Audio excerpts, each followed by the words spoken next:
বিসমিল্লাহ ওয়াসসালাতু ওয়াসসালামু আলা রাসূলিল্লাহ ওয়া আলা আলিহি ওয়া আসহাবিহি ওয়া মান ওয়ালাহ আম্মা বা'দ।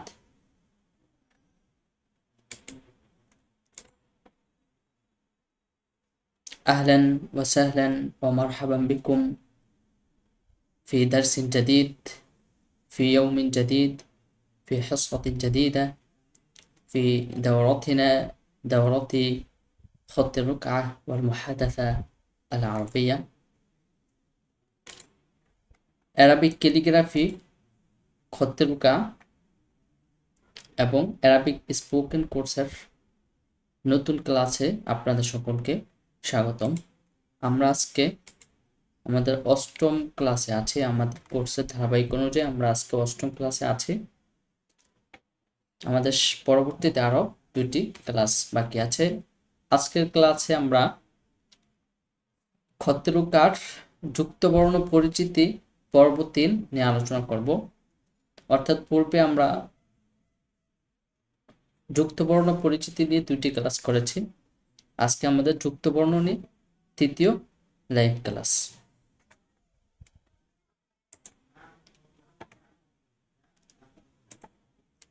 আজকের ক্লাসে আমরা যা যা শিখব, খত্তে রুকায় আইন এর সাথে যুক্ত 29টি বর্ণ, খত্তে রুকায় ফা এর সাথে যুক্ত 29টি বর্ণ, খত্তে রুকায় কাফ এর সাথে যুক্ত 29টি বর্ণ, খত্তে রুকায় মিম এর সাথে যুক্ত 29টি বর্ণ, খত্তে রুকায় নুন এর সাথে যুক্ত 29টি বর্ণ। সাথে আমাদের অ্যারাবিক স্পোকেন পর্বে থাকবে দুই শিক্ষার্থীর মাঝে নিজেদের শখ নিয়ে সংলাপ, আল হিওয়ায়া, শখ নিয়ে সংলাপ। আমরা শুরু করি। প্রথমে খত্তে রুকায় আইনের সাথে যুক্ত বর্ণ। আচ্ছা, প্রথমে আমরা আইন এর সংক্ষিপ্ত পরিচয় জেনে নিব। আমরা পূর্বে বিস্তারিত আলোচনা করেছি পূর্বের ক্লাসে, ক্লাস সময়ের মধ্যে আইন এই অক্ষরটি নিয়েও আমরা বিস্তর আলোচনা করেছি।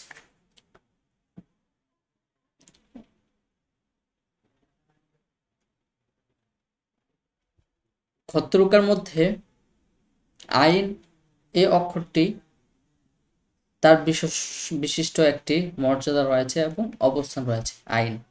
আইন এই বর্ণটির, এটি হচ্ছে লেখার একটি সুন্দর শব্দ, সৌন্দর্যপূর্ণ একটি শব্দ। অর্থাৎ আইন শব্দটি, আইন বর্ণটি, এটি যদি আমরা সঠিকভাবে লিখতে পারি তাহলে এটি লেখার সৌন্দর্যকে অনেক বেশি বৃদ্ধি করে। এটি একটি দেখতে কিছুটা জটিল মনে হয়, কিন্তু বাস্তবে এটা একেবারেই সহজ লিখতে এবং এটি সৌন্দর্যপূর্ণ একটি বর্ণ। এটা হচ্ছে আইন। আমরা পূর্বে আলোচনা করেছিলাম যে আইন এর প্রায় তিনটি অংশ। প্রথম অংশটি আমরা বলেছি এটি হচ্ছে একটি উল্টো দাল। তারপরে দ্বিতীয় অংশটি হচ্ছে একটি বাঁকা রেখা। তৃতীয় অংশটি আমি বলেছিলাম একটি স্বতন্ত্র একটি বা। তৃতীয় অংশটি একটি বা। আপনারা যদি এখানে যেই আইনটি আছে এর দিকে লক্ষ্য করেন, এখানের আইনের দিকে লক্ষ্য করলে আমরা যা বলেছি পুরোটাই আপনারা পেয়ে যাবেন। আমরা পূর্বে যা বলেছিলাম আইন নিয়ে পেয়ে যাবেন যে আইন, এটি এর মধ্যে প্রথম যে অংশটি এটি একটি উল্টো দাল। আপনারা দেখতে পাচ্ছেন উল্টো দাল। সঠিকভাবে দাল লিখতে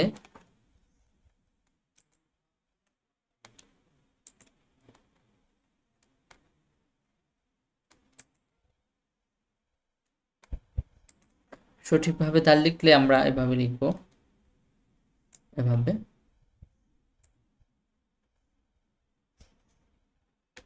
এভাবে দালটি হয়। সঠিক দাল আমরা যখন লিখে থাকি সেই হিসাবে এই প্রথম যে অংশটি আছে আইনের মধ্যে, এই প্রথম অংশটি হচ্ছে একটি উল্টো দাল। বুঝতে পেরেছেন? দুইটি অংশ। তারপর মাঝের অংশটি এটি একটি বাঁকা রেখা। এই রেখাটি নিয়ে আমরা পূর্বে আলোচনা করেছি। এটি হায়ের মধ্যে গিয়েছে, জিম হা খ এর মধ্যে এই অংশটি গিয়েছে। আর নিচের অংশটি একটি পরিপূর্ণ একটি বা, এর মধ্যে বা এবং নিচের অংশের মধ্যে কোনো পার্থক্য নেই, কোনো পরিবর্তন নেই। এই যে এখানে শুধু এই যে নিচের একটি টান বৃদ্ধি করে দেওয়া আছে এখানে বোঝানোর জন্য। এই রেখাটি বসিয়ে দিলেই কিন্তু এটি পুরো একটি বা হয়ে যায়, অর্থাৎ আমাদের নিচের অংশটি একটি স্বতন্ত্র একটি বা।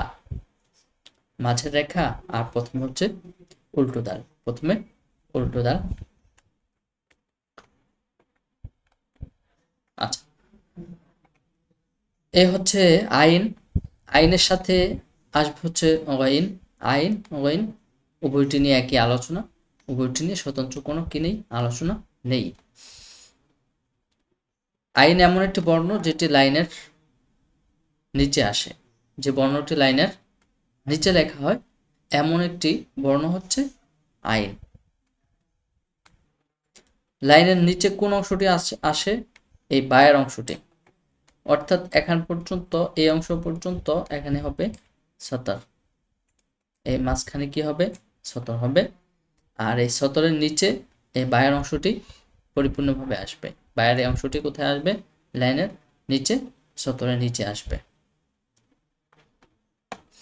আচ্ছা, এই ছিল হচ্ছে বায়ে মুফরাদা। এখন আমরা বায়ে মুত্তাসিলা অর্থাৎ যুক্ত বর্ণের সাথে বায়ের অবস্থা কি তা জেনে নিব।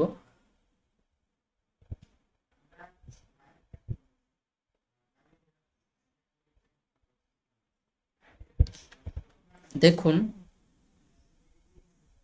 আইন আলিফ, আইন আলিফ, আইন বা, অর্থাৎ এর মধ্যেও আইনের পুরো অংশ, মানে প্রথম এই যে অংশ, এতটুক অংশ কিন্তু আইন আলিফের মধ্যে আছে। তারপর আইন বা, বায়ের মধ্যেও এই এতটুকু অংশ আছে, এটা পুরোটা থাকবে উল্টো দাল। তারপর হচ্ছে মাঝের রেখার একটু অংশ, মাঝের রেখার একটু অংশ, মাঝের রেখাটি এভাবে আসবে, এভাবে এসে উপরে উঠে যাবে।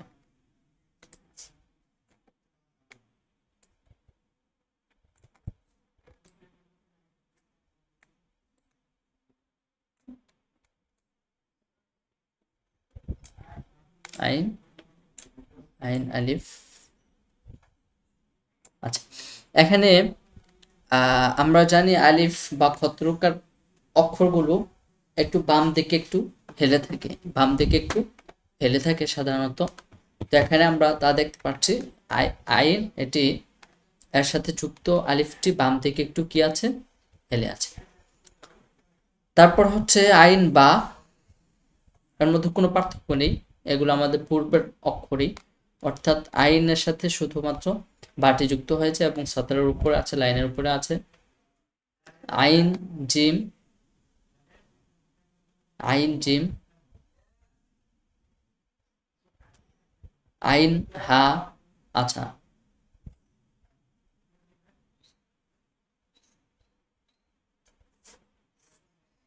আইন জিম এটিও সরাসরি আইনের সাথে যুক্ত হয়েছে, দেখাই।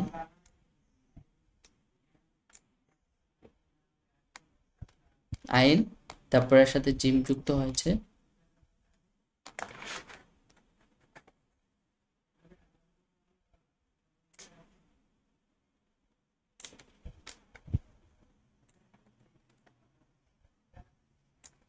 আইন জিম, আইনের সাথে কি যুক্ত হয়েছে?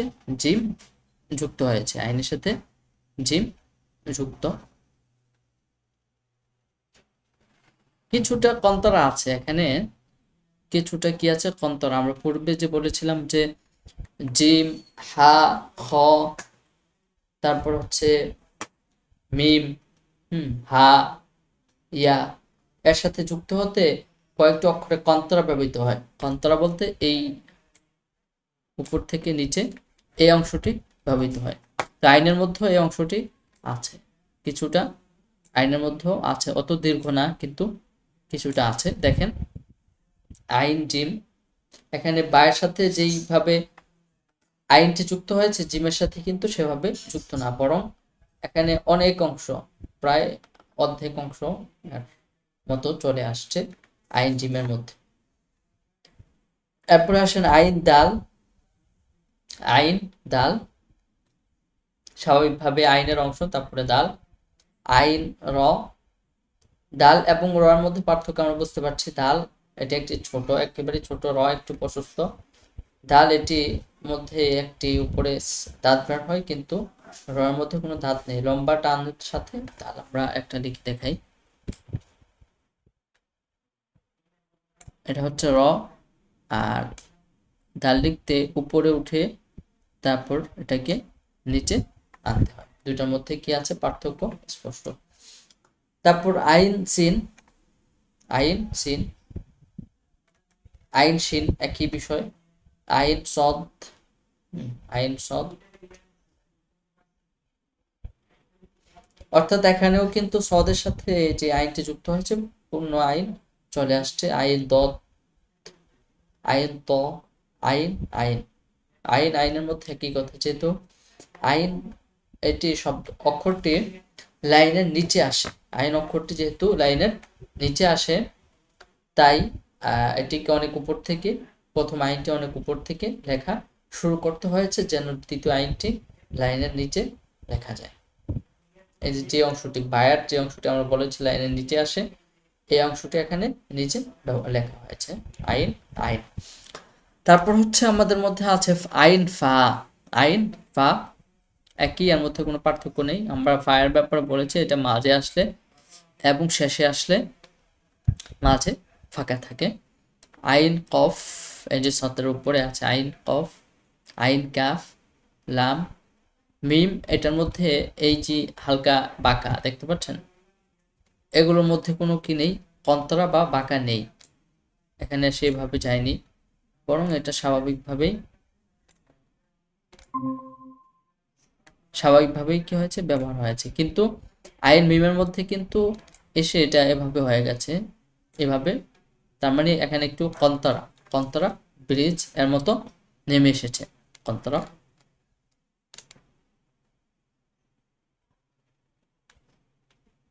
এই যে কন্তরা। আইন মিম, আইন নুন, আইন, এটা হচ্ছে নোক্তা যদি আমরা মাঝে দিয়ে থাকি আইনের মধ্যে, আর এটা হচ্ছে যদি আমরা নোক্তাটি বাইরে দেই। আইন হা, আইন হা, আইন হা, এই যে হাটি আছে, এই হায়ের মধ্যে কিন্তু এই কন্তরা সিস্টেম, কন্তরা সেই অক্ষরটি চলে আসছে, কন্তরা চলে আসছে, এই কন্তরাটি এখানে আছে। তারপরে আইন লাম আলিফ, আলিফের মতোই। আইন ইয়া, ইয়ার মধ্যে আবার কন্তরা, কন্তরা, এখানে যে রেখাটি, এই রেখাটি, অর্থাৎ আইনের মধ্যে যে যুক্ত বর্ণটি হবে, আইনের সাথে যুক্ত বর্ণগুলো, এগুলো পূর্বের সিন, শিন, সদ, দদ এর মতোই, এর মতোই, এর অনেক বেশি পরিবর্তন হবে না, বা অনেক বেশি রূপ নেই, একটি রূপ। তবে পাঁচটি অক্ষর, জিম হা খ, জিম হা খ, মিম হা ইয়া, কয়টি? ছয়টি। এই ছয়টি বর্ণের সাথে আইনটি যুক্ত হতে হলে এর মধ্যে কন্তরা ব্যবহার করতে হয়, একটি কি করতে হয়, কন্তরা ব্যবহার করতে হয়, যে কন্তরার পূর্ববর্তী অক্ষর সিন, শিন, সদ, দদ এগুলোর মধ্যে গিয়েছে, যে এগুলো যুক্ত হতে হলে কি করে কন্তরা হয়ে যেতে হয়। এমনি ভাবে বা, বা এই অক্ষরগুলোর সাথে যুক্ত হতে কন্তরা বানাতে হয়। আচ্ছা, এই ছিল আইন, একেবারে সহজ সাধারণত। অর্থাৎ আমরা যদি মৌলিক পার্থক্যগুলো বুঝে নেই এবং মৌলিকভাবে যদি একটি বর্ণ সাথে যুক্ত বর্ণ আমরা চর্চা করে নিতে পারি, যেমন কোথাও কোথাও বা এর সাথে যতগুলো যুক্ত বর্ণ আছে এগুলো যদি আমরা একবার চর্চা করে নিতে পারি, আমাদের হাতে চলে আসে, তাহলে আমাদের কাছে কিন্তু পরবর্তী যত অক্ষর আছে যুক্ত বর্ণ সবকিছু একেবারেই ক্লিয়ার, একেবারেই সহজ।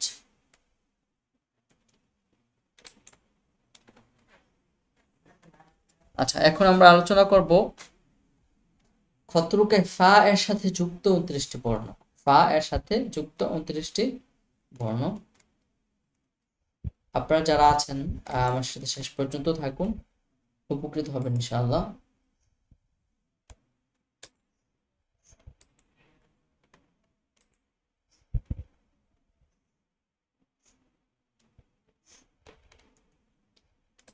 আচ্ছা, ফা আমরা পূর্বেও এ নিয়ে বিস্তারিত আলোচনা করেছি, ফা এর ধরন নিয়ে বা লেখার নীতিমালা নিয়ে ফা এর। তো আজকে আমরা এখানে দেখব ফা এটি যখন মুবতাদিআ হবে এবং মুতাওয়াসিত হবে এবং মুনতাহিয়া হবে। মুবতাদিআ মানে ফাটি যখন শুরুতে আসবে, একেবারে শুরুতে যখন ফাটি আসবে, এই ফাটি আমরা এখানে যেটি দেখতে পাচ্ছি এটি হচ্ছে ফায়ে মুবতাদিআ, যে ফাটি কি আছে একেবারে শুরুতে আছে, শুরুতে ব্যবহৃত হয়েছে। ফি মাসাফাতিন দায়িকা, সংকীর্ণ একটি মাসাফা, অর্থাৎ ফা এর মধ্যে কোনো কি নেই, এর মাথার মধ্যে কোনো ফাঁকা নেই, মাথায় কোনো কি নেই, ফাঁকা নেই, দুইটি অংশ, মাথার দুইটি অংশই মিলানো, মিলানো। ফি মাসাফাতিন দায়িকা, মিলানো, সংকীর্ণ পরিমাণ এর মাথাটি হবে, এটা হচ্ছে ফায়ে মুবতাদিআ, মানে শুরুতে যখন ফা লেখা হয়। আচ্ছা, তারপরে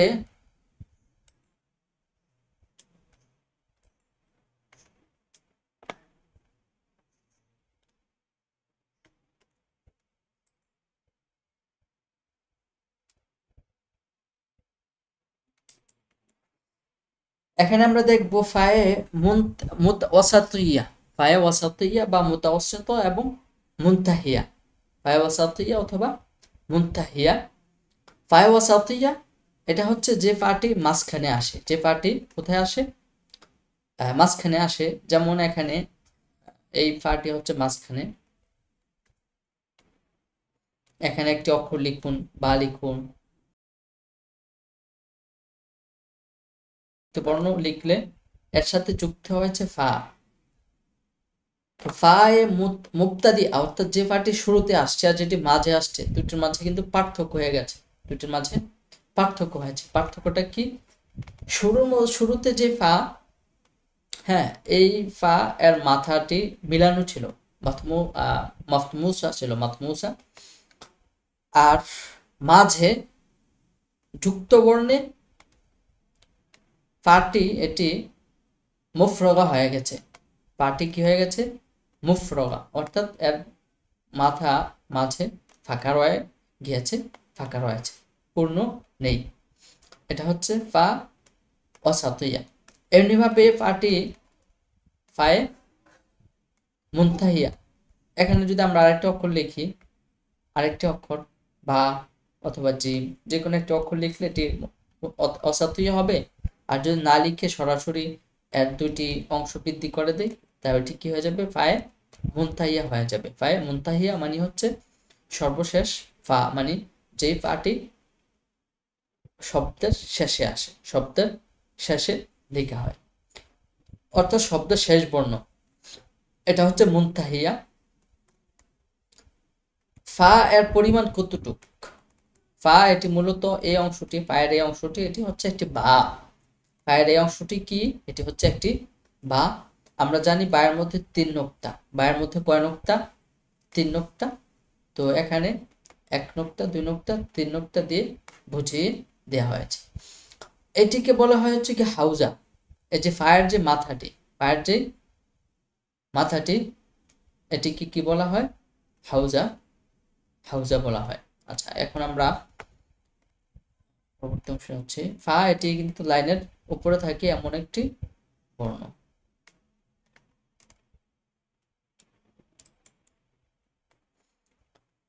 ফা আমরা দেখলাম ফা যখন মুফরাদ, অর্থাৎ শুরুতে আসে, মুবতাদিআ, ফা যখন মুবতাদিআ হয়, শুরুতে আসে, তখন এর মাথা পরিপূর্ণ একসাথে মিলানো থাকে। আর এটা যখন মাঝে অথবা শেষে আসে, তখন এর মাথায় কি থাকে? ফাঁকা থাকে। ফায়ে ওয়াসাতিয়া অর্থ হচ্ছে ফায়ে মুনতাহিয়া। ফায়ে ওয়াসাতিয়া ফায়ে মুনতাহিয়া। আচ্ছা, এখন ফায়ের সাথে যুক্ত, ফায়ের সাথে যুক্ত আমরা কিছু বর্ণ দেখব। যেমন এর মধ্যে আছে ফা আলিফ, ফা আলিফ। অর্থাৎ এক কথা হচ্ছে ফা আর আইনের মধ্যে কোনো পার্থক্য নেই, বা পূর্ববর্তী অক্ষর সদ সিন এর মধ্যে কোনো কি নেই, পার্থক্য নেই। শুধুমাত্র পার্থক্য হবে কোথায়? যে অক্ষরগুলোর মধ্যে ওই যে 6টা অক্ষরে কন্তরা ব্যবহার হয়, 6টা অক্ষরে কন্তরা ব্যবহার হয়, বাকি সবগুলো অক্ষরের মধ্যে আপনার ফা সরাসরি ফা লিখবে, এই পর্যন্ত আসবে। এরপরে এর সাথে কখনো আলিফ যুক্ত করবেন, কখনো বা, কখনো দাল, কখনো সিন, এভাবে হুবহু আমরা পূর্বের ক্লাসে যা বলেছি যেভাবে অক্ষরটি লেখা সেভাবেই, এর মধ্যে কোনো কি নেই, পার্থক্য নেই, কোনো পার্থক্য হবে না। শুধুমাত্র জিম, হা, খ, মিম, হা, ইয়া এই 6টি অক্ষরে কন্তরা ব্যবহার হবে। যেমন এখানে ফা হা লেখা হয়েছে, এখানে কিন্তু একটু কন্তরা চলে এসেছে, কন্তরা, এই যে কন্তরা।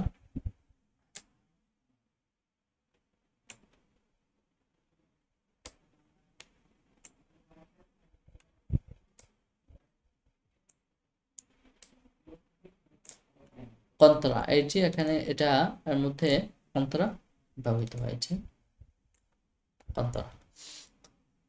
আচ্ছা,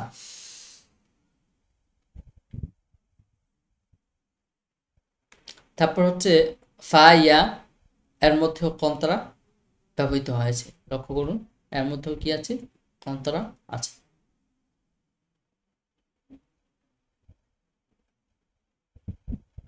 তারপরে ফা হা, এটা স্বাভাবিক ফা, ফা ইয়া, ফা ইয়া। তারপর হচ্ছে ফা মিম, কন্তরা হবে, ফা মিম এর মধ্যে কি হবে, কন্তরা হবে। এটা হচ্ছে যুক্ত বর্ণে, মানে মাঝে যখন ফা আসে ফাঁকা থাকে। এর একটি উদাহরণ ফা আলিফ, ফা হা, ফা দাল, ফা আইন। অর্থাৎ যদি শব্দটি ফা এটি মাঝে আসে, শব্দের মাঝে আসে, তখন এটিকে যদি আমরা মিলিয়ে দিই, আর মাথাটি যদি মিলানো থাকে, তাহলে এটি কিন্তু ভুল হবে, বিশুদ্ধ হবে না, ভুল হবে। তো এটি শুদ্ধভাবে বিশুদ্ধভাবে লিখতে হলে এর মাথা কি থাকতে হবে, ফাঁকা থাকতে হবে, ফাঁকা থাকতে হবে। তাহলে আমরা ফা এই অংশের মধ্যে জানতে পারলাম যে ফায়ে মুবতাদিআ এটি সবসময় তার মাথা মিলানো থাকবে, আর ফায়ে ওয়াসাতিয়া বা মুনতাহিয়া যে ফাটি মাঝে আসে অথবা শেষে আসে, এই দুইটি ফায়ের মাথা ফাঁকা থাকবে, মাথা ফাঁকা থাকবে। ফা এর যুক্ত বর্ণে অন্য অন্য অক্ষরের মতোই শুধুমাত্র 6টি অক্ষর জিম, হা, খ, মিম, হা, ইয়া এই 6টি অক্ষরের সাথে যুক্ত হওয়ার সময় এর মধ্যে কন্তরা ব্যবহৃত হবে।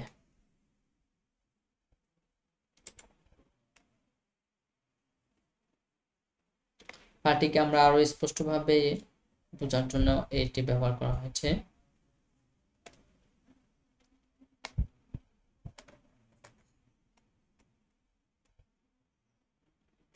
একটি মানুষের চিত্র, মানে ফায়ের যে মাথাটি আছে এভাবেই একটা চিত্র, এটিকে হাউজা বলা হয়, হাউজা।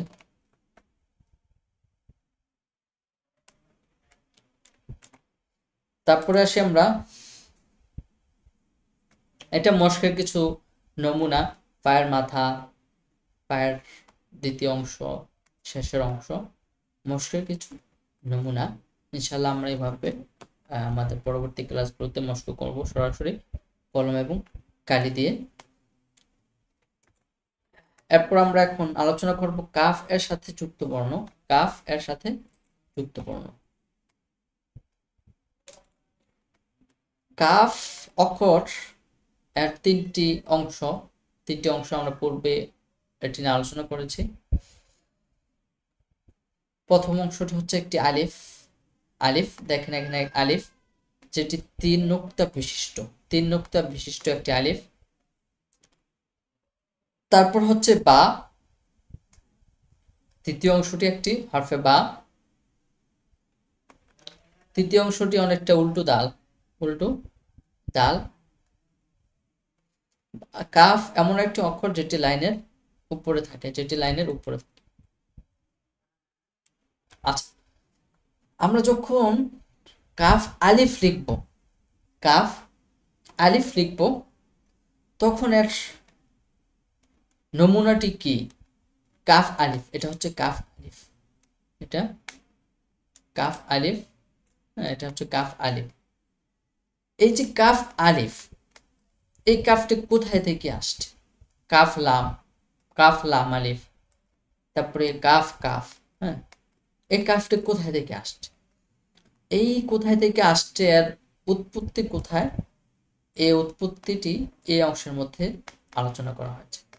অর্থাৎ কাফ এর যে শেষ অংশ, কাফের যে শেষ অংশ, এই যে শেষ অংশটি, কাফ এর মধ্যে যেই এই শেষ অংশটি,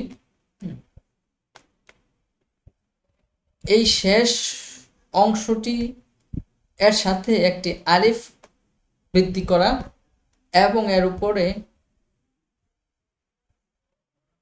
নুক্তার মতো করে বড় আকারে দেয়া এই রেখাটি, এই রেখাটি টানলেই কিন্তু এটি কাফ আলিফ হয়ে যাবে। অর্থাৎ কাফের এই যে চিত্রটি, নমুনাটি, এই নমুনাটি কিন্তু এখান থেকে এসেছে, দেখতে পেরেছেন? আমরা খুঁজতে পারি যে এই কাফটি কোথায় থেকে আসলো।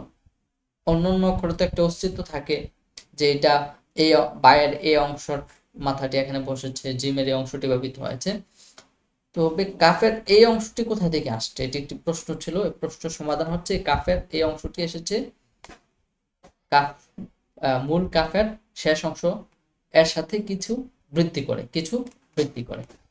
কাফের সাথে আমরা এটা বৃদ্ধি করব, এখানে আলিফ, আর পরে হচ্ছে একটি বাঁকা এই রেখাটি আমরা বৃদ্ধি করব, বুঝতে পেরেছেন? তাহলেই কাফ আলিফ, কাফ আলিফ আমরা পেয়েছি। কাফ আলিফ কোথা থেকে আসলো? এমনিভাবে একই কথা কাফ লাম, এটি যদি আমরা আলাদাভাবে লিখি, এটি কিভাবে লিখতে হবে?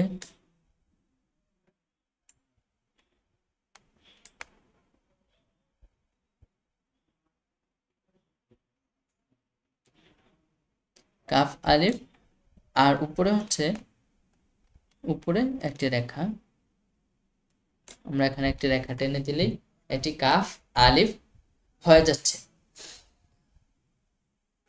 তারপর হচ্ছে কাফ বা, কাফ বা, এর মধ্যে কোনো পার্থক্য নেই। কাফের এই পরিমাণ অংশ, এটা মূল অংশ, এখান থেকে আলিফ এবং বায়ের এই অর্ধ অংশ পর্যন্ত এখানে মানে কাফটি ব্যবহৃত হচ্ছে, কাফ, তারপরে এর সাথে বা, কাফ দাল, কাফ দাল একই, কাফ র একই, কাফ সিন একই, শিন সদ, তারপর কাফ, কাফ ত, কাফ আইন, ফা, কফ, কাফ, সবগুলো একই, সবগুলো একই। তবে পার্থক্য হয়েছে হচ্ছে আপনার কিসের মধ্যে? এই যে আলিফাতের সাথে, আলিফাত এর সাথে কাফ এর রূপ পরিবর্তন এসেছে, কাফের রূপটি পরিবর্তন এসেছে। কাফ কাফের সাথে, কাফ আলিফের সাথে, কাফ লামের সাথে, কাফ লাম আলিফের সাথে, কাফ কাফ, কাফ আলিফ, কাফ লাম, কাফ লাম আলিফ, বুঝতে পেরেছি? কাফ লাম আলিফ। আর তাছাড়া কন্তরা ব্যবহৃত হয়েছে, কন্তরা সামান্য, অর্থাৎ এটা একটি রূপ, শুধু আলিফ, কাফ,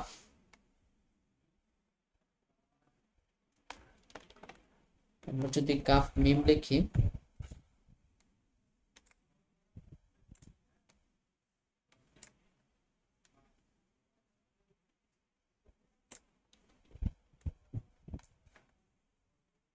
আমাদের কাফ মিম,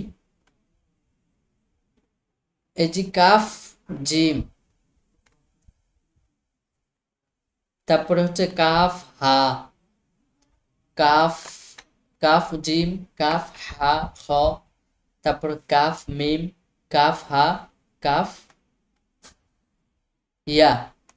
এই অক্ষরগুলো প্রায় এই কাফ জিমের মতো, অর্থাৎ কন্তর এর জায়গায় সামান্য তেমন কন্তরা নেই, তবে এটা আলিফের নিচে সরাসরি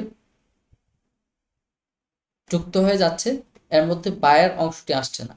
অর্থাৎ আমরা এখানে এই বায়ের সাথে বা কাফ যুক্ত হলে এই অংশটি, কাফের এই অংশটি আসছে, কাফের এই অংশটি আসে, ঠিক আছে। কিন্তু কাফ জিম এর মধ্যে এই অংশটি ব্যবহৃত হচ্ছে না,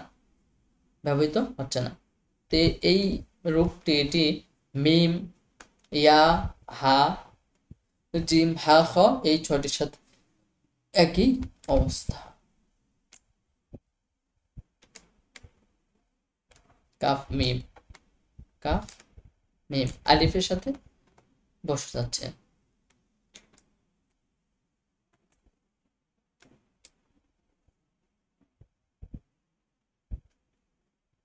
কাফ হা, এভাবেই সমন্বয় করে। আশা করি আমরা কাফ এই অক্ষরটিও বুঝতে পেরেছি, এর যুক্ত বর্ণ। তাহলে কাফের যুক্ত বর্ণে কাফ এর সাধারণত আমরা তিনটি রূপ পেয়েছি, একটি রূপ হচ্ছে প্রচলিত, অর্থাৎ কাফ এর মৌলিক অংশ থেকে যেটি সৃষ্ট, এর মধ্যে ব্যবহৃত হয়েছে কাফ, বা, দাল, র, সিন, শিন, সদ, দদ, ত, দ, আইন, ওয়াইন, ফা, কফ। তারপর হচ্ছে কাফের আরেকটি অংশ আলিফের সাথে, এটি ব্যবহৃত হয়েছে কাফ আলিফ, কাফ কাফ, কাফ লাম, কাফ লাম আলিফ। এই অংশটি সৃষ্টি হয়েছে কাফের শেষ অংশ থেকে। আরেকটি অংশ আমরা পেয়েছি যে কাফ সরাসরি আলিফ, এর নিচে পরবর্তী যুক্ত হবে, এগুলো হচ্ছে জিম, হা, খ, মিম, হা, ইয়া।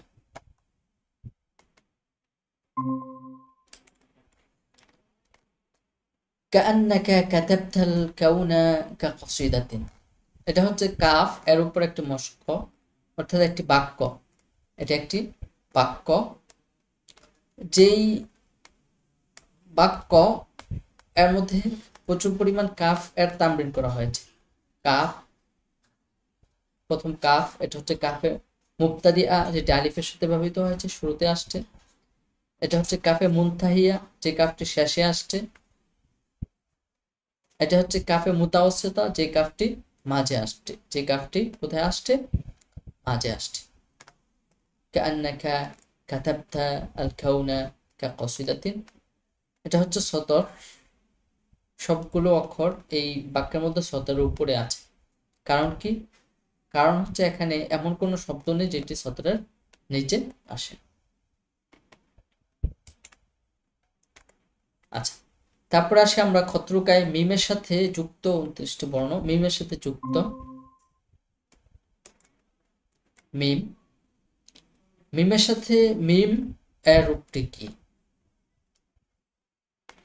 আমরা পূর্বে আলোচনা করেছি, দেখিয়েছি মিমের রূপটি কেমন। মিম,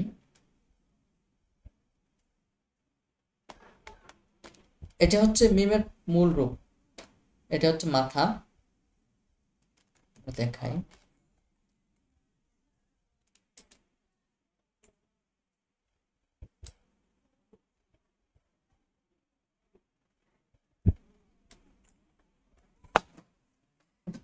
মিম এমন একটি বর্ণ যেটি মাতমুসা, যেটি সর্বদা মাতমুসা, অর্থাৎ যার মাথা ফাঁকা থাকবে না, মিলানো থাকবে, এবং এটি সব সময়।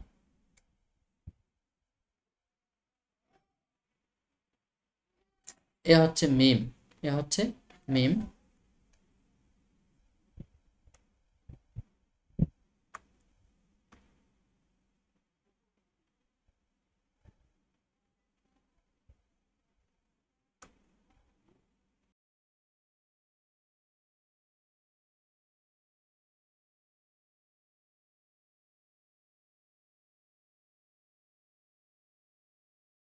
এটা হচ্ছে মিমের মাথা, মিমের শরীর, তারপর হচ্ছে মিমের শেষ অংশ আলিফ, লম্বা আলিফ।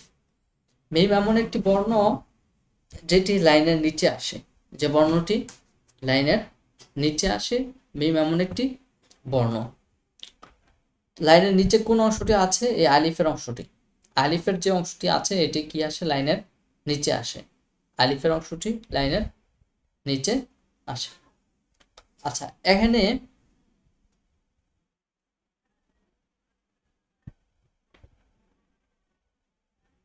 মিমের সাথে যখন যুক্ত বর্ণ হবে, অন্যান্য অক্ষর যুক্ত হবে, তখন মিমের রূপটি কেমন হবে? মিম এর রূপ কেমন হবে? এটা হচ্ছে মূল বোঝার বিষয়।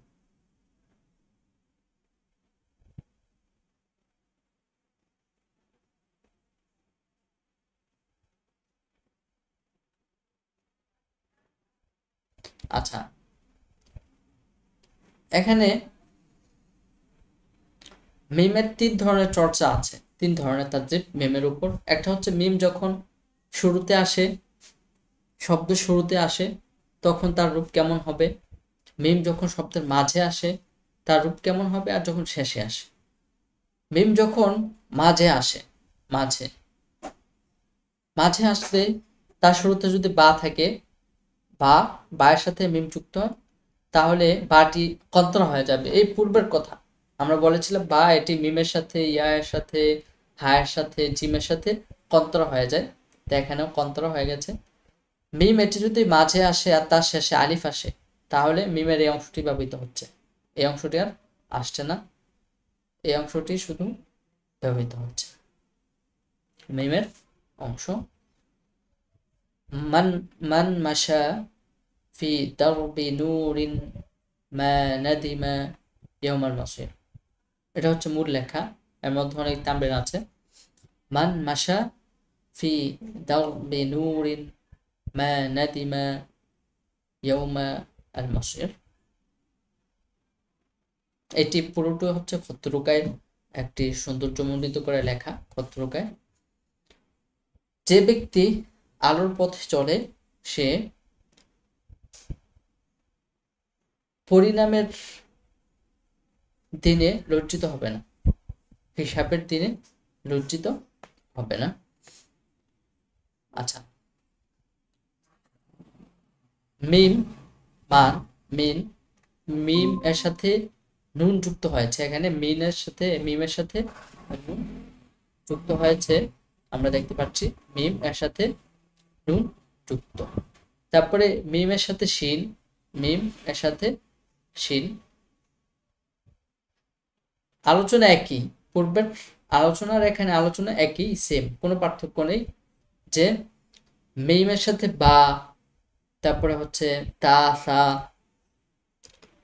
তারপরে হচ্ছে দাল দাল, রজা, সিন শিন, সদ দদ, ত দ, আইন গাইন, ফা কফ কাফ লাম, এগুলোর মধ্যে মিমের এই অংশটি ব্যবহৃত হবে, অর্থাৎ পূর্ণ মিমের অর্ধেক অংশ, শুরু থেকে নিয়ে মিমের অর্ধেক অংশ ব্যবহৃত হবে। আর বাকি যে 6টি অক্ষর আছে, জিম হা খ, তারপরে মিম মিম, তারপরে হা ইয়া, মিমের সাথে মিম যুক্ত লিখলে এটির মধ্যে কন্তরা আসবে, অর্থাৎ সেই অক্ষরগুলোর মধ্যে কন্তরা দিয়ে লিখতে হবে। এটা কন্তরা আমরা দিলাম, এরপরে আরেকটি মিম লিখব, ঠিক আছে। মিম ইয়া লিখতে একই কথা, মিম ইয়া। এখানে হচ্ছে মিম জিম, দেখেছেন মিম এর সাথে হালকা করে জিম লেখা আছে, এ কন্তরা দিয়ে লেখা হয়েছে মিম জিম। এই যে কন্তরার সাথে জিম লিখতে হবে, এবং কন্তরা এর সাথে ইয়া, কন্তরা এর সাথে ইয়া লেখা হয়েছে, দেখেছেন, কন্তরা দিয়ে ইয়া। তারপর হচ্ছে মিম, কন্তরা দিয়ে জিম লেখা হচ্ছে। তাহলে এই অক্ষরগুলোর মধ্যে অনেক বেশি আলোচনা বা নতুন কোনো আলোচনা নেই, শুধুমাত্র মিমের যে মূল অংশটা আছে, মূল অংশটা পরবর্তী অক্ষরের সাথে অংশের সাথে যুক্ত হবে। শুধুমাত্র 6টি অক্ষরে সন্তানরা বৃদ্ধি পাবে, যে 6টি অক্ষর আমরা দেখিয়েছি। আপনি কি আমার সাথে আছেন সকলে?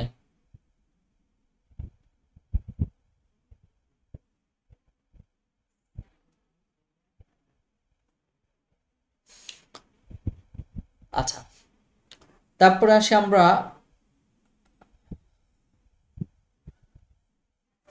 নুন নুন অক্ষর, নুন বর্ণ নিয়ে আমরা আলোচনা করব। নুন এর এখানে দুইটি রূপ দেওয়া আছে, দুইটি প্রচলিত রূপ, দুইটি রূপ। একটি হচ্ছে নুনে ওয়াসিয়া, আরেকটি হচ্ছে নুনে আসগর। নুনে ওয়াসিয়া, আরেকটি হচ্ছে নুনে আসগর। নুনে ওয়াসিয়া মানে প্রশস্ত নুন, আসগর ছোট নুন। দুটার মধ্যে মৌলিক পার্থক্য হচ্ছে এই নুনটি এর নোক্তা ভিতরে ব্যবহৃত হয়েছে, ভিতরে, আর এই নুনের মধ্যে নোক্তাটি বাহিরে দেয়া হয়েছে, মিমের বাইরে।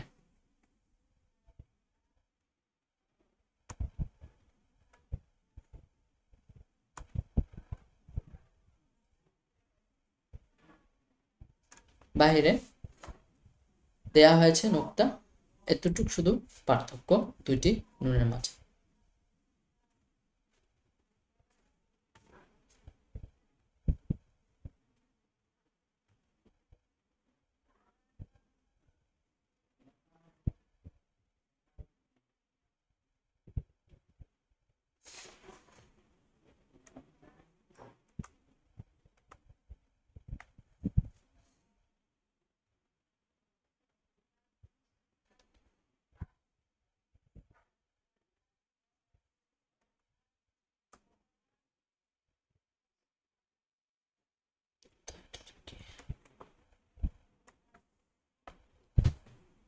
আচ্ছা,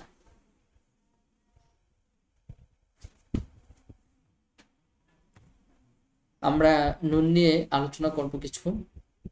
আর আজকে নুন আমরা পূর্বে দেখিয়েছি, নুন এর দুইটি রূপ, একটি হচ্ছে ওয়াসিয়া, আরেকটি হচ্ছে দৈয়ক, একটি প্রশস্ত, আরেকটি হচ্ছে সংকীর্ণ। প্রশস্ত এই নুনের মধ্যে ভিতরে নোক্তা ব্যবহৃত হয়, আর যেটি ওয়াসিয়া দৈয়ক সংকীর্ণ আছে এর নোক্তাটি বাইরে ব্যবহৃত হয়। نبض الزمان ينادي في العروق وطن।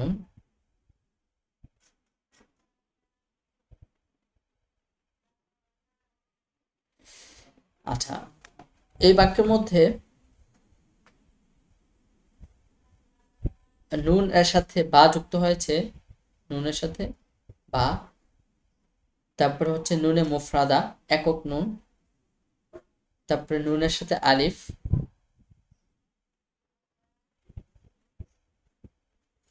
তারপর হচ্ছে নুন শেষে আসছে।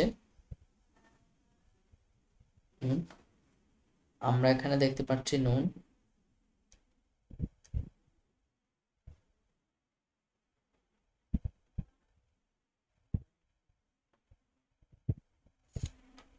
অথ নুন সর্বশেষ নুন ব্যবহৃত হয়েছে, অর্থাৎ নুনে মুক্তাদিয়া, নুনে মুতাওয়াসসিত এবং নুনে মুনতাহিয়া।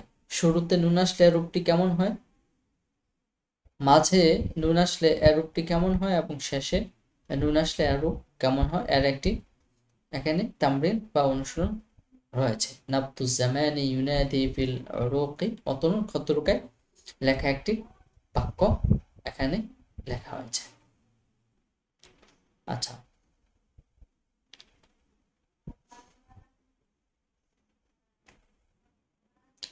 নুন যুক্ত বর্ণের নুনের রূপ এখানে আমরা কিছু দেখেছি, বাকি যে রূপগুলো আছে এটি একই, নতুন করে আর কোনো আলোচনাই নেই, নুনের মধ্যেও নেই। নুন এটি অনেকটা বায়ের মতো, বা এর মতো এর রূপটি হয়ে যায়। যেমন বা যেমন শুরুতে আসলে একটু অক্ষর হতো, নুনের মধ্যেও এই ইয়াটি চলে আসছে, অর্থাৎ বায়ের মতো নুন এর রূপটি যুক্ত বর্ণ, এটি যখন যুক্ত হয়ে আসে তখন এটি অনেকটা বায়ের প্রতিনিধিত্ব করে। বায়ের মতো। নুন এভাবেও লিখতে পারেন, উপরে একটু মাথা বের করে, যেটা নুনের প্রথম আসল রূপ, অথবা বায়ের মতো করে এক নুক্তা দিলে। বা এবং নুন এর মধ্যে পার্থক্য কি, যে নুনের উপরে নুক্তা দিতে হবে আর নিচে নুক্তা দিলে বা হবে, এছাড়া এর মধ্যে আর কোনো কিনে পার্থক্য নেই। যে 6টি অক্ষরে কন্তরা ব্যবহার হওয়ার কথা, জিম, হা, হ, মিম, ইয়া, হা, এগুলোর মধ্যে কন্তরা ব্যবহার হবে। আমরা যদি নুন জিম লিখি তাহলে কিন্তু একবারে হুবহু বায়ের মধ্যে আমরা লিখছি,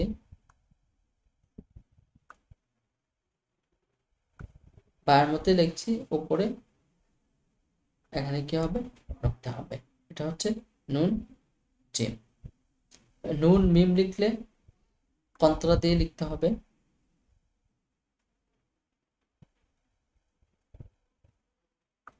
নুন মিম কন্তরা দিয়ে আমরা লিখেছি। এমনিভাবে বাকি অক্ষরগুলো, অর্থাৎ আমরা এখানেও নতুন কোনো আলোচনাই পাচ্ছি না, আমাদের সামনে আমরা সবগুলো একই ধরনের। নুন এর সাথে যুক্ত বর্ণ, তারপরে হায়ের সাথে যুক্ত বর্ণ, ইয়ার সাথে যুক্ত বর্ণ, সব একই ধরনের। অর্থাৎ মূল অংশটি থাকবে নুনের অংশটি, আর বাকি সব অক্ষর তার নিজস্ব রূপেই থাকবে। তবে 6টি বর্ণে একটি হচ্ছে জিম, হা, খ, তারপর মিম, হা, ইয়া, এর মধ্যে কন্তরা ব্যবহৃত হবে। তা আমরা এই আলোচনার মধ্য দিয়ে আশা করি আমরা আমাদের যুক্ত বর্ণের যে আলোচনা, যুক্ত বর্ণের আলোচনা শেষ করতে পেরেছি। এটা হচ্ছে একজন ছাত্র তামরিন, সে তামরিন করেছে নুনের উপর, আর উস্তাদের দেখে দেন বা সংশোধন করা একটি চিত্র। আচ্ছা, আমরা আমাদের আজকের মতো ক্যালিগ্রাফির যে অংশ, এই অংশ প্রায় আমরা শেষ করেছি। আমাদের ক্যালিগ্রাফির অংশ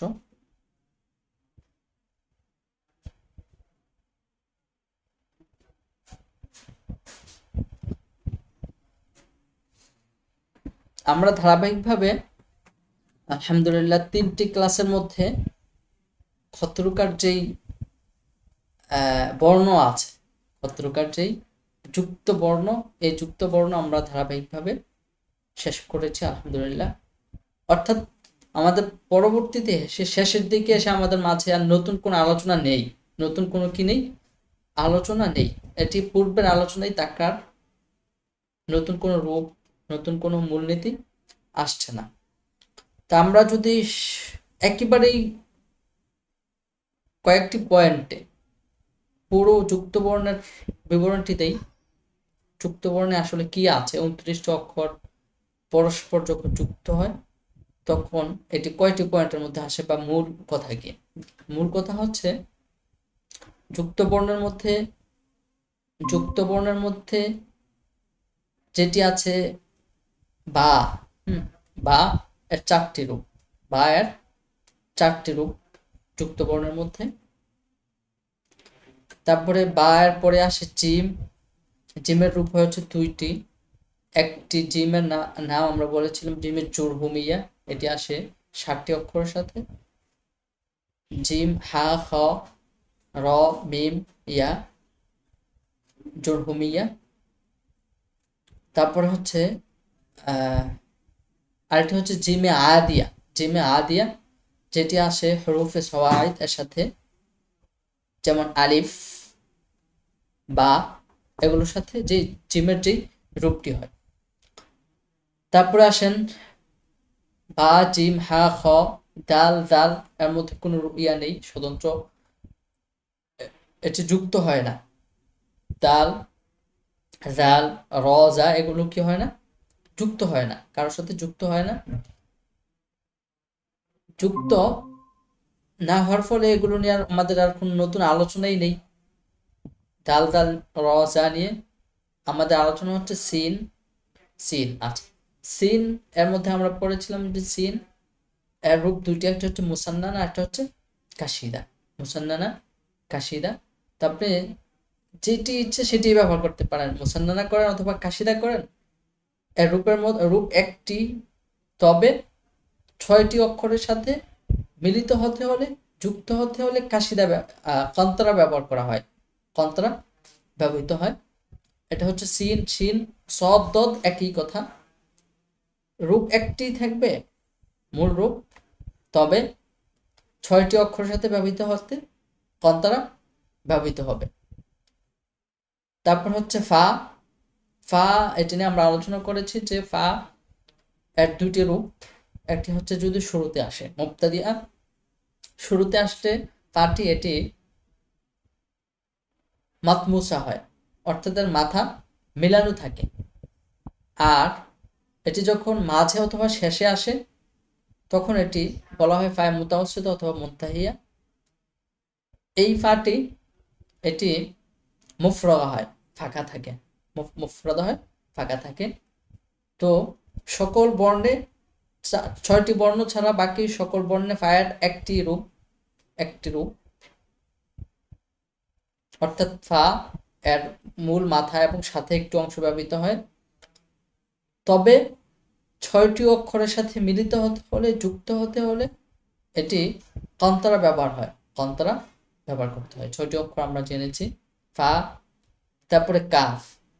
কাফের মধ্যে আমরা একটু পার্থক্য, একটু ব্যতিক্রম পেয়েছি কাফের মধ্যে। ব্যতিক্রম হচ্ছে কাফের মোটামুটি আমরা পেয়েছি দুইটি রূপ, দুইটি।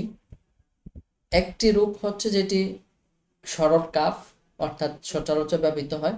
আরেকটি কাফ যেটি আলিফাতের সাথে ব্যবহৃত হয়। আলিফাত বলতে আলিফ, কাফ, লাম, লাম আলিফ, এগুলোর সাথে ব্যবহৃত হয় যে কাফটি।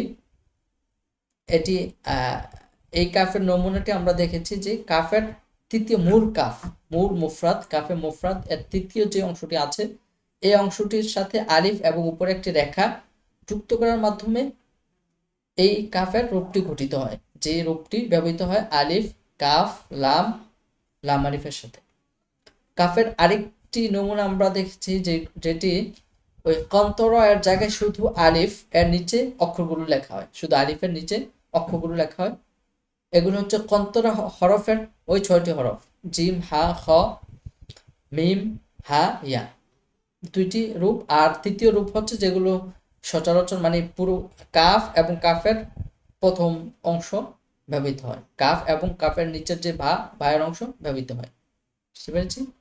তাহলে কাফের মধ্যে আমরা 3টি রূপ পেয়েছি। একটা হচ্ছে সরল কাফ, অর্থাৎ কাফের মূল অংশ এবং বায়ের অংশটি অধিকাংশ অক্ষরের সাথে ব্যবহৃত হয়। তারপরে হচ্ছে আলিফাতের সাথে কাফের শেষ অংশটি ব্যবহৃত হয়, শেষ অংশ দ্বারা যে রূপটি গঠিত সেই রূপটি ব্যবহৃত হয়। আর 6টি কন্তরার সাথে যুক্ত হয় যে 6টি অক্ষর, ওই 6টি অক্ষর কাফের সাথে ব্যবহৃত হয় কিভাবে? আলিফের নিচে, অর্থাৎ কাফ এটি একটা আলিফের রূপ ধারণ করে আর উপরে একটি রেখা হয় জবরের মতো, যেটি দেখতে দেখায়।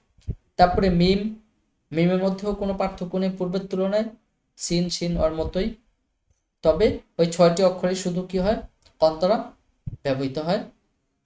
আর নুন, নুন আর বা একই, কোনো পার্থক্য নেই, শুধু বায়ের নিচে নুক্তা আর নুনের উপরে নুক্তা। এমনিভাবে ইয়া, ইয়া এবং বা, নুন এর মধ্যেও কোনো পার্থক্য নেই, শুধু নিচে 2 নুক্তা হবে, এই পার্থক্য। বুঝতে পেরেছি? তো আমরা আমাদের আলোচনা একেবারেই খোলাসা করে দিয়েছি। আশা করি আপনাদের জন্য বুঝতে, অনুধাবন করতে, আয়ত্ত করতে সহজ হবে। আমাদের যুক্ত বর্ণের আলোচনা আজকে এই পর্যন্তই। আমরা আজকে পরবর্তী স্পোকেন পর্বে যাব।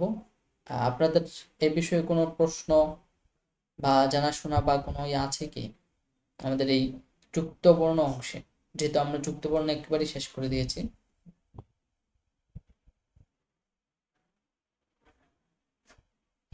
আপনাদের মাইক্রোফোন অন করে দিয়েছি, আপনারা বলতে পারেন।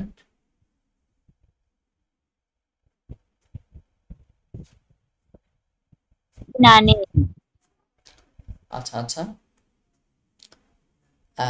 আপনারা কি যুক্ত বর্ণ নিয়ে যে আলোচনাটি হয়েছে আমাদের শুরু থেকে 3টে ক্লাসে, বিষয়গুলো কি আপনারা বুঝতে পেরেছেন, ধরতে পেরেছেন? জি আলহামদুলিল্লাহ। জি মাশাআল্লাহ। যদি আপনারা বুঝে থাকেন, আশা করি যারা জি অংশ আলহামদুলিল্লাহ বুঝতে পেরেছি। জি মাশাআল্লাহ, মাশাআল্লাহ। যারা অংশগ্রহণ করেছেন আশা করি সকলেই বুঝতে পেরেছেন, এবং যারা ধারাবাহিকভাবে আমাদের সাথে ছিলেন পরিপূর্ণভাবে বুঝতে পেরেছেন আশা করি। যারা আমাদের সাথে শুরু থেকে শেষ পর্যন্ত ছিলেন এবং আছেন, সকলকে অসংখ্য ধন্যবাদ। আমরা এখন পরবর্তী আমাদের অংশে যাব।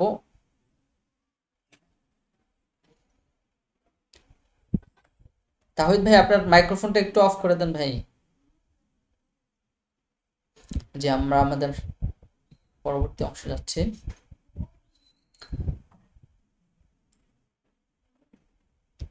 বেসিক অ্যারাবিক স্পোকেন পর্ব, শখ নিয়ে দুই শিক্ষার্থীর মাঝে সংলাপ। শখ মানে আল হিওয়ায়া, আল হিওয়ায়া, শখ নিয়ে দুই শিক্ষার্থীর মাঝে সংলাপ। এই বিষয় নিয়ে আমরা এখানে আজকে জানব। মাহমুদ, আসসালামু আলাইকুম। সালিম, ওয়ালাইকুম আসসালাম। কাইফা হালুক? محمود: أنا بخير الحمد لله، وأنت؟ أنا بخير الحمد لله، وأنت؟ أنا بخير الحمد لله، وأنت؟ محمود: هل عندك هواية؟ هل عندك هواية؟ هل عندك هواية؟ سليم: نعم عندي هواية. نعم عندي هواية. نعم عندي هواية. আচ্ছা, হিওয়ায়া অর্থ কি? হিওয়ায়া অর্থ হচ্ছে শখ। আমরা বলি না আমার এ বিষয়ে শখ আছে, আমার শখ এটি, এটি আমার শখ। এটা হচ্ছে হিওয়ায়া। আইন্দি হিওয়ায়া মানে আমার শখ আছে, আমার একটি শখ আছে, এটি বলতে হবে আইন্দি হিওয়ায়া। প্রশ্ন: তোমার কি কোনো শখ আছে? এটি কিভাবে? হাল আইন্দাকা হিওয়ায়া, হাল আইন্দাকা হিওয়ায়া, তোমার কি কোনো শখ আছে? তারপর হচ্ছে মাহমুদ বলছে মা হিয়া হিওয়ায়াতুক, মা হিয়া হিওয়ায়াতুক, মা হিয়া হিওয়ায়াতুক, তোমার শখ কি? তোমার শখ আছে জানলাম, কিন্তু তোমার শখ কি? সালিম: হিওয়ায়াতি আল কিরাআহ, ওয়ান্ত? হিওয়ায়াতি আল কিরাআহ, ওয়ান্ত? হিওয়ায়াতি আল কিরাআহ, ওয়ান্ত? না, আমার শখ পড়া। আর তোমার শখ? মাহমুদ উত্তর বলছে আনা উহিব্বু সিবাহা, আনা উহিব্বু আসিবাহা, আমি সাঁতার ভালোবাসি, আমি সাঁতার ভালোবাসি। সালিম: মাযা তাকরা, মাযা তাকরা, তুমি কি পড়ো? তোমার শখ পড়া, তুমি কি পড়ো? মাযা তাকরা? মাহমুদ: আনা আকরা কুতুবান আরাবিয়্যা, আমি আরবি বই পড়ি, আমি আরবি বই পড়ি। আনা আকরাউ কুতুবান আরাবিয়্যা। সালিম: কাম মাররাতান তাসবাহু ফিল উসবু', যেহেতু তোমার শখ সাঁতার কাটা, সাঁতার কাটা, তাহলে সপ্তাহে কয়বার সাঁতার কাটো? কাম মাররাতান তাসবাহু ফিল উসবু', সাবাহা ইয়াসবাহু সিবাহাতান, এর থেকে তাসবাহু ফেল। কাম মাররাতান কতবার, তাসবাহু তুমি সাঁতার কাটো, ফিল উসবু' মাররাতাইনি ফিল উসবু', আমি সপ্তাহে 2বার সাঁতার কাটি, আমি সপ্তাহে 2বার সাঁতার কাটি। আসবাহু মাররাতাইনি ফিল উসবু', আসবাহু মাররাতাইনি ফিল উসবু'। তারপরে সালিম: ইলাল লিকা, আবার দেখা হবে। ইলাল লিকা, ইলাল লিকা, আবার দেখা হবে। মা সালামা, বিদায়। মা সালামা, বিদায়। আচ্ছা, এবার আমি পড়বো, আমার সাথে সাথে আপনারা পড়বেন। আসসালামু আলাইকুম।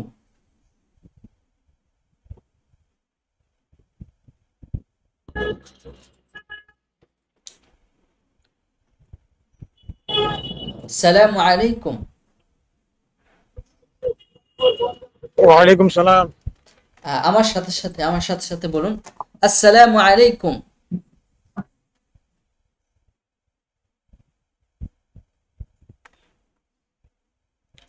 আসসালামু আলাইকুম। মাইক্রোফোন অন করে বলুন আমার সাথে, আমি যা বলি আমার সাথে বলুন, আসসালামু আলাইকুম।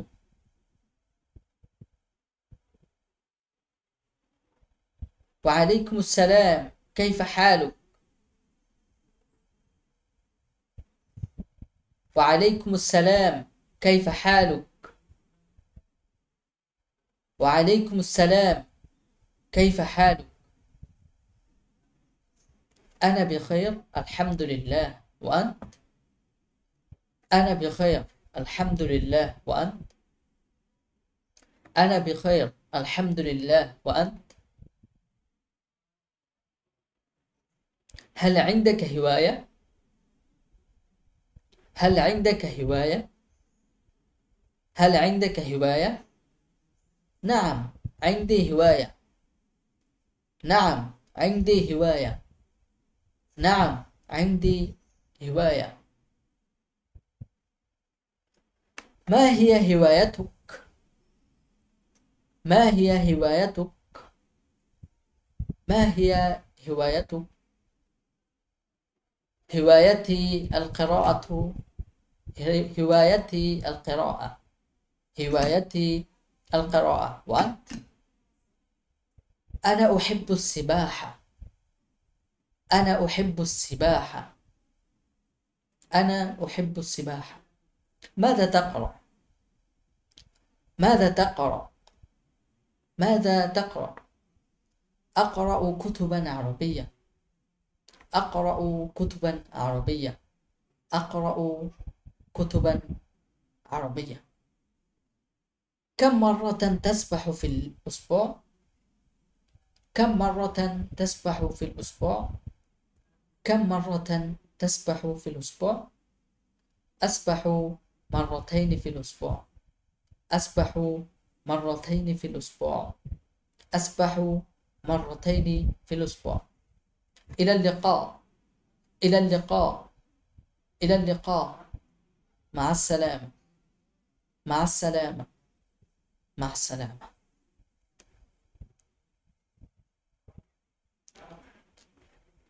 এই ছিল আমাদের আজকের